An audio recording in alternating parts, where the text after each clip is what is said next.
Nice of you to be here. Coming often?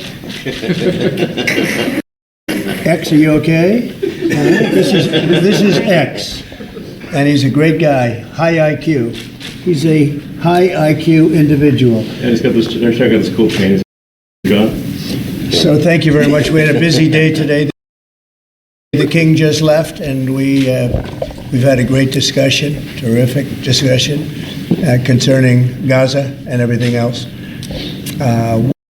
We had discussions also about Saturday at 12 o'clock. It's going to be a big moment. We'll see what happens. I don't expect much happening with these people, but we'll see what happens.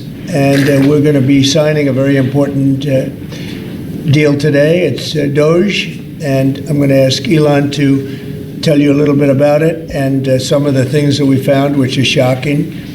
Billions and billions of dollars in waste, fraud, and abuse. And I think it's very important. And that's one of the reasons I got elected. I said, we're going to do that.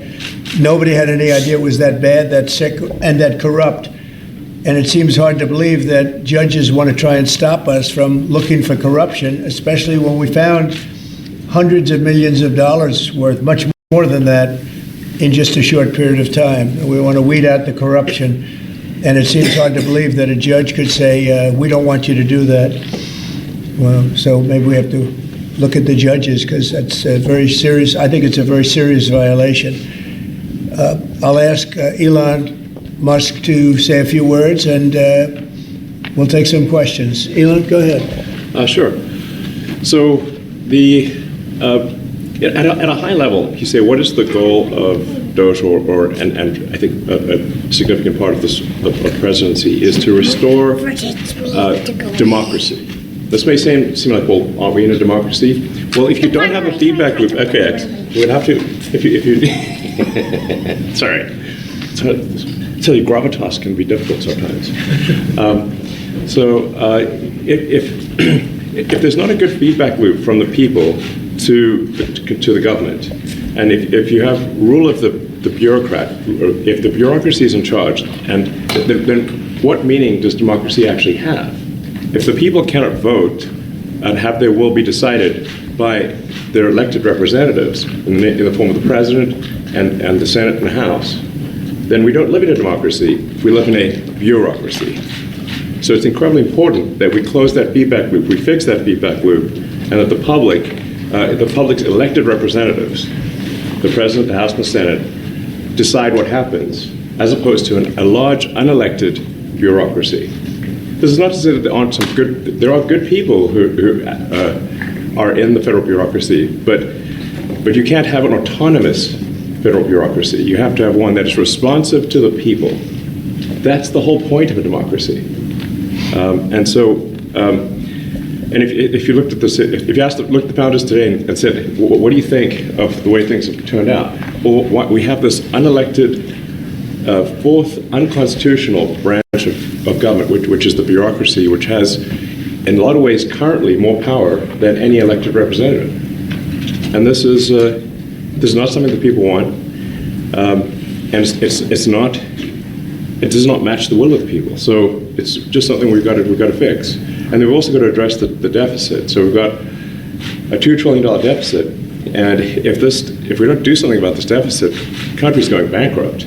I mean, it's really astounding that the interest payments alone on the national debt exceed the Defense Department budget, which is shocking, because we spend a lot of money on defense.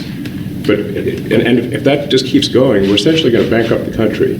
So what I really want to say is, like, it's not optional for us to reduce the federal expenses. It's essential. It's essential for America to remain solvent as a country, and it's essential for America to have the resources necessary to provide things to its citizens and not simply be servicing vast amounts of debt.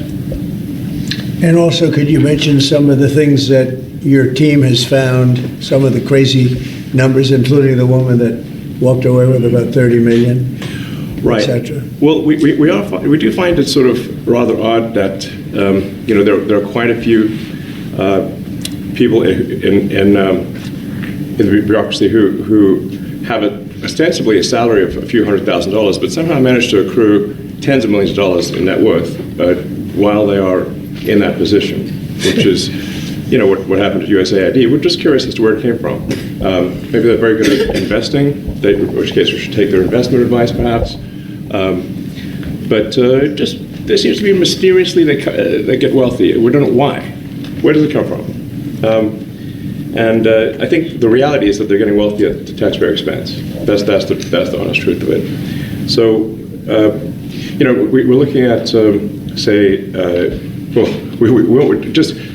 if you look at, say Treasury, for example, basic controls that should be in place, that are in place in any company, such as making sure that any given payment has a payment categorization code, that there is a comment field that describes the payment, and that if a payment is on the do not pay list, that you don't actually pay it. None of those things are true currently.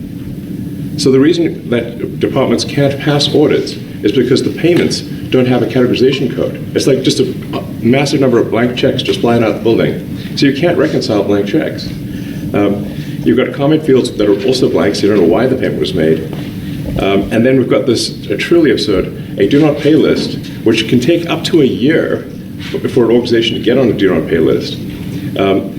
And this, we're talking about terrorist organizations, we're talking about known fraudsters, known aspects of waste, known things that do not match any congressional appropriation, can take up to a year to get on the list. And even once on the list is not used.